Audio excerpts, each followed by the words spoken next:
నమస్తే. మాజీ ముఖ్యమంత్రి కేసీఆర్ అరెస్టుకు రంగం సిద్ధమవుతోందా? కాళేశ్వరం కమిషన్ విచారణ ఈటల రాజేందర్కి, హరీష్ రావుకి, కేసీఆర్ కూడా నోటీసులు జారీ చేసింది. యాక్చువల్గా షెడ్యూల్ ప్రకారం ఈ మంత్ చివరిలో హాజరు కావాల్సి ఉంది, కానీ దాన్ని 2 నెలలు పొడిగించింది ప్రభుత్వం. దీని వెనుక చాలా అనుమానాలు కనిపిస్తూ ఉన్నాయి. మాట్లాడదాం.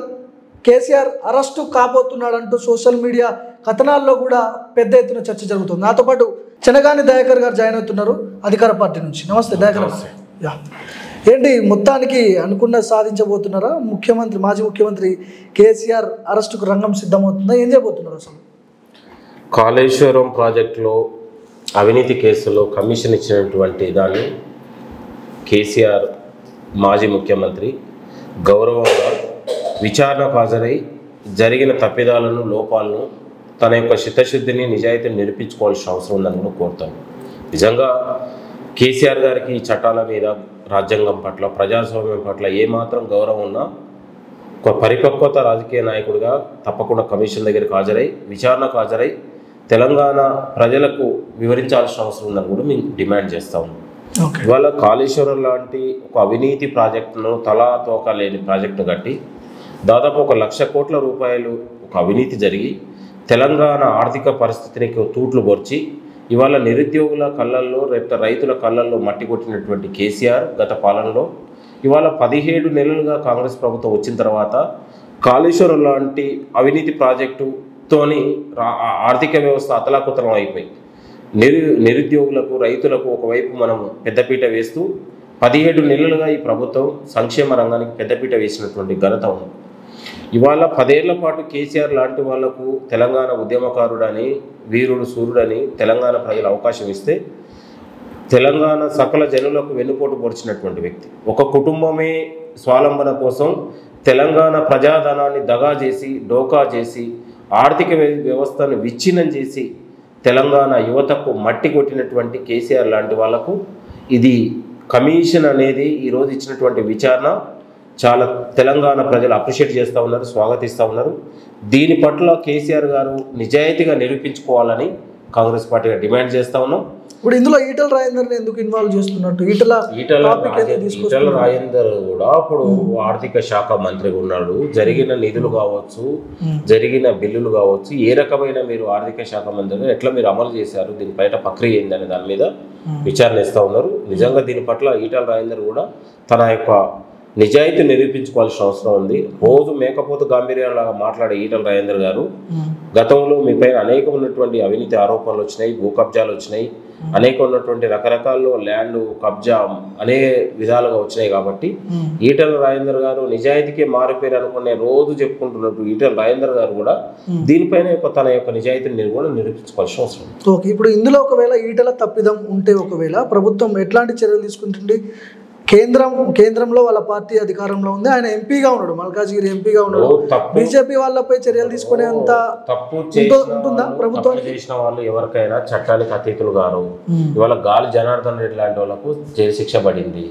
దాదాపు 15 ఏళ్లుగా జైళ్లలో విచారణలో, కోర్టులలో విచారణ. లాస్ట్ అంత పెద్ద హెలికాప్టర్లో టిఫిన్లకు పోయినటువంటి, తన కూర్చున్న చేరే బంగారాలతో చేసినటువంటి, తన తినే పల్లెంలో బెడ్ కావచ్చు, బంగారం ప్లేట్లలో తిన్నటువంటి వ్యక్తి కూడా చివరకు జైలుకు పోయినటువంటి పరిస్థితి.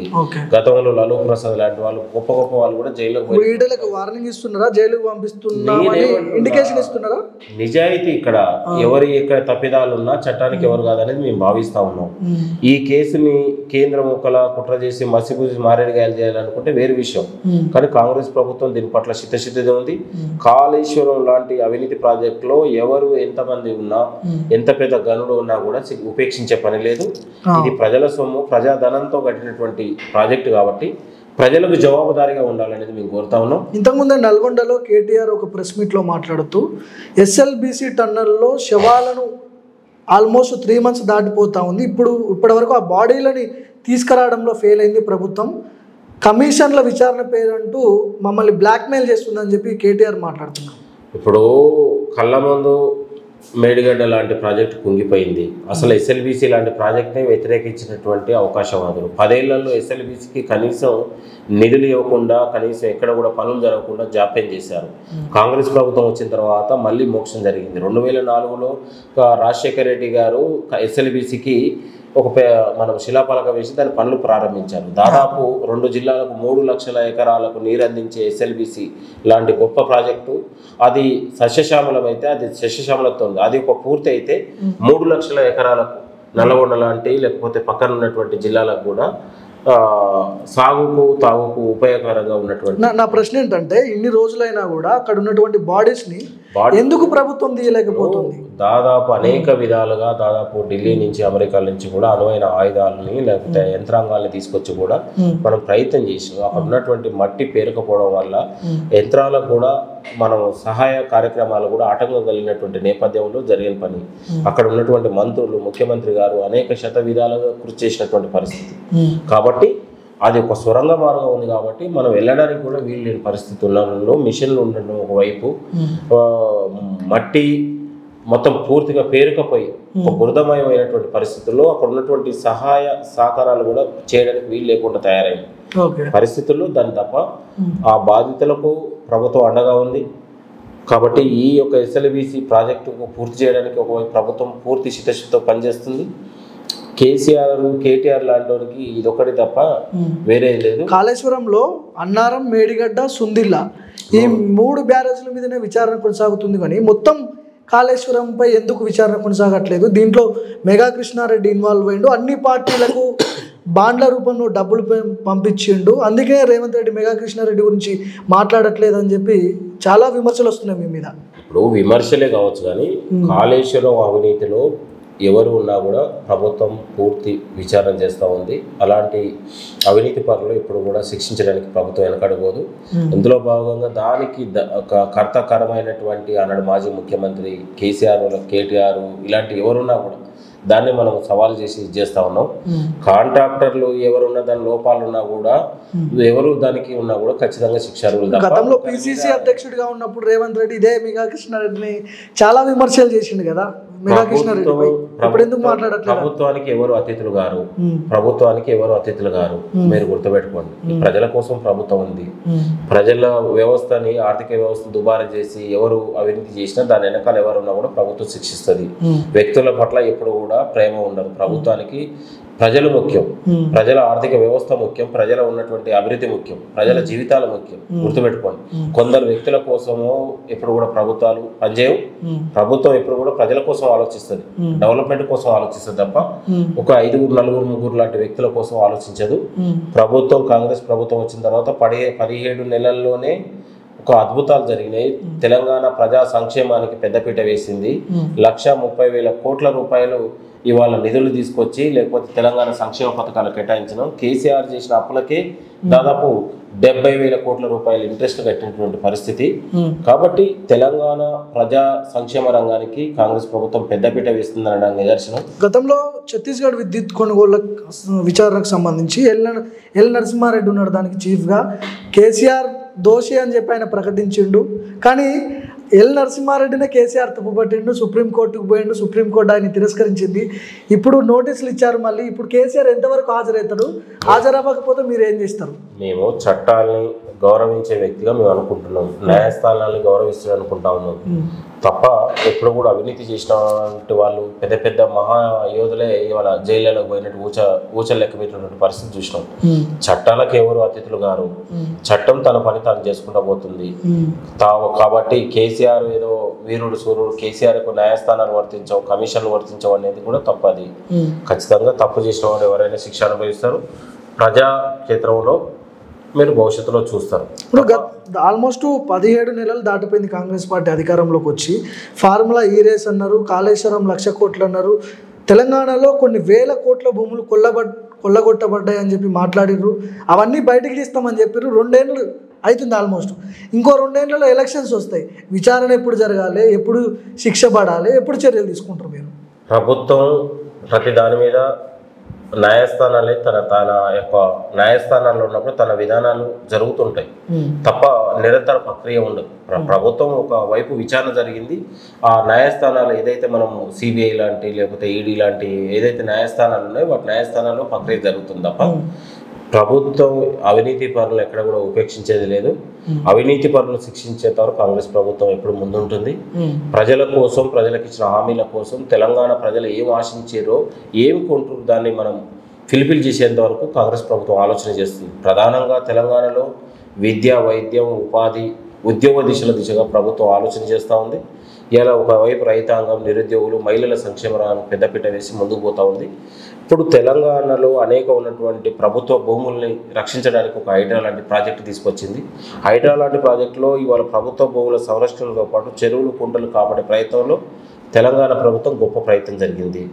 ఒకవైపు కాళేశ్వరం విచారణ జరుగుతుంది, ఒకవైపు ఛత్తీస్గఢ్ విద్యుత్ కొత్త విచారణనే ఉంది, ఇంకా ఔటర్ రింగ్ రోడ్ లాంటి హెచ్ఎండిఏ లాంటి ఔటర్ రింగ్ రోడ్ కూడా విచారణనే ఉంది. ప్రతిదానికి విచారణ చేస్తున్నా కూడా అవుతుంది. అవినీతి పరులు కొంతమంది ఏదన్నా కూడా వాళ్ళకున్నటువంటి న్యాయస్థానాలు కూడా కొంత వెసులుబాటు కోసం ప్రయత్నం జరుగుతుంటుంది తప్ప అది పూర్తి స్థాయిలో ఉపశమనం ఉండకపోవచ్చు. దాని విచారణ కొనసాగుతుంటుంది.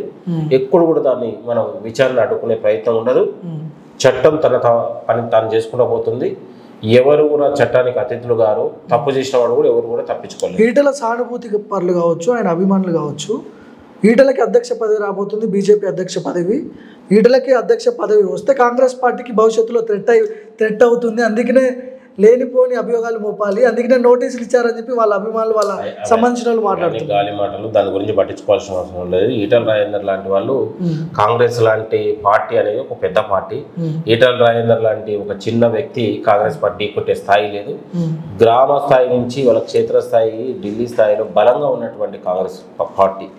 ఇలాంటి ఇప్పటికీ నీకు అర్బన్లో, రూరల్లో కూడా అంత పెద్దగా బలవంతంగా లేనటువంటి బీజేపీ పార్టీ పెద్దగా ఊహించుకుంటుంది. తెలంగాణలో బీజేపీ పార్టీకి అధికారం అనేది అందరి ద్రాక్షనే. మళ్ళీ మీరు నిరుద్యోగ ఓట్లతోని, రైతుల ఓట్లతోని, మహిళల ఓట్లతోని మళ్ళీ ఒకసారి 5 ఏళ్లలో కాంగ్రెస్ పార్టీ ప్రభుత్వం మళ్ళీ ఒకసారి రెండవసారి ప్రభుత్వం ఏర్పాటు చేయబోతుంది. దీంట్లో ఎలాంటి సంకేతాలు లేవు, పెద్దగా ఊహించుకోవాల్సిన అవసరం లేదు. వాళ్ళు ఉన్న సీట్లు, బీజేపీ పార్టీ ఉన్న సీట్లు కాపాడుకుంటే చాలు. మళ్ళీ ఈటల రాజేందర్ ఇదే హుజూరాబాద్లో గెలిచి వస్తే అదే గొప్ప తప్ప వేరేది లేదు. ప్రజలు కాపాడుకుంటూ సంక్షేమ పథకాలు చేసినటువంటి లబ్ధిదారులే ఈ యొక్క కాంగ్రెస్ ప్రభుత్వానికి ఆనకట్టలాగా పనిచేస్తారు. లక్షల ఉద్యోగాలు లబ్ధి పొందినటువంటి నిరుద్యోగ యువతనే ప్రధానంగా దీన్ని కాపాడుకునే ప్రయత్నం జరుగుతారు తప్ప ఈ కొందరు ప్రభుత్వం పైన విమర్శలు రకరకాలు అనేది కొందరు పిలికెడు మంది సృష్టిస్తున్నటువంటి విమర్శలు తప్ప ప్రజలు స్వేచ్ఛగా ఉన్నారు, నిరుద్యోగులు స్వేచ్ఛగా ఉన్నారు, ఆనందంగా ఉన్నారు, రైతులు స్వేచ్ఛగా ఉన్నారు, ఆనందంగా ఉన్నారు, మహిళలు చాలా అద్భుతంగా ఉన్నారు. దేశంలో ఎక్కడ లేని విధంగా మహిళా సంక్షేమ రంగానికి 1 కోటి మంది మహిళల్ని కోటీశ్వర్లు చేసే విధంగా ప్రభుత్వం ఆలోచన చేస్తూ ఉంది. నిన్నగాక మొన్న నల్లమల్ల అడవులలో మహిళలకు సోలార్ లాంటి ఒక విద్యుత్తుని ఏర్పాటు చేసి అక్కడ మహిళలకు కూడా ఉపాధి కల్పించే ప్రయత్నం ఒకటి జరుగుతూ ఉంది. అంటే మనం క్షేత్రస్థాయిలో పేద వర్గాలు ఎవరైతే ఉందో వాళ్ళని ఆర్థికంగా, సామాజికంగా, విద్య, ఉపాధి, ఉద్యోగ రంగాలుగా డెవలప్ చేస్తే ఫ్యూచర్లో వాళ్ళు బాగుపడుతుందని ఒక ముందు చూపుతో మనం పోతా ఉన్నాం. గతంలో తాత్కాలిక ఓట్ల కోసం లేకపోతే నల్ల నీళ్ళ కోసం, సన్నబియ్యం కోసం లాగా కేసీఆర్ లాంటి వాళ్ళు ఒక తాత్కాలిక ఓట్ల కోసమే తప్ప కానీ మనం దీర్ఘకాలికంగా సామాజిక కులాలు అభివృద్ధి చెందాలనేది, వాళ్ళు ఒక శక్తివంతులు కావాలనేది, వాళ్ళ కుటుంబాల జీవితాల్లో వెలుగులు నింపాలనే ఒక ముందస్తు ఆలోచనతోని, ఇందిరమ్మ కలలుగన్నటువంటి ఆలోచనతో మనం తీసుకుపోతా ఉన్నాం. గతంలో ఇందిరమ్మాయంలో కూడు గుడ్డ ఏదైతే ఉందో, భూమి ఉందో దాన్ని బేస్ చేసుకొని ఇవాళ విద్య, ఉపాధి, ఉద్యోగ దిశగా మనం ఆలోచన చేస్తూ ఉన్నాం. కాబట్టి ఇప్పుడు పెరుగుతున్నటువంటి దిశగా, ఇప్పుడు పెరుగుతున్నటువంటి గ్లోబలైజేషన్లో ప్రధానంగా విద్య, ఉపాధి, ఉద్యోగం అనేది చాలా ఇంపార్టెంట్ అయిన దశలో తెలంగాణ ప్రభుత్వం కూడా ఆ యొక్క బలైన ఉన్నటువంటి ఏదైతే కుటుంబాలు ఉన్నాయో వాళ్ళకు మనం మేలు చేసే విధంగా ఒకవైపు జరుగుతుంది. కొందరు దీన్ని విమర్శించే ప్రయత్నం జరుగుతున్నాగానే కాంగ్రెస్ ప్రభుత్వానికి ఒక విజన్ ఉంది, ఆలోచన ఉంది. కాబట్టి ఈ ఆలోచనతో ముందుకు రైట్. సో ఇది చినగాని దయాకర్ గారు, ఖచ్చితంగా కాళేశ్వరం ఎప్పుడైతే గతం నుంచి కూడా కాళేశ్వరంపై పెద్ద ఎత్తున విమర్శలు వచ్చాయి. 1,00,000 కోట్లు తిన్నారు, అవినీతి జరిగింది, ఇవన్నీ చాలా రకరకాలుగా మాట్లాడారు. అప్పుడు పిసిసి అధ్యక్షుడు ఉన్నటువంటి రేవంత్ రెడ్డి ఇప్పుడు విచారణ గడువు పెంచడానికి చాలా కారణాలు ఉన్నాయని చెప్పి అధికార పార్టీ నాయకులు చెప్తారు. ఖచ్చితంగా ఎంత పెద్దవారు ఉన్నప్పటికీ కూడా ఈటల కావచ్చు, హరీష్ కావచ్చు, కేసీఆర్ కావచ్చు, ఎవరైనా కూడా దీంట్లో అవినీతి జరిగితే ఖచ్చితంగా తేలితే కఠిన చర్యలు ఉంటాయని చెప్పి దయాకర్ చెప్తున్నారు.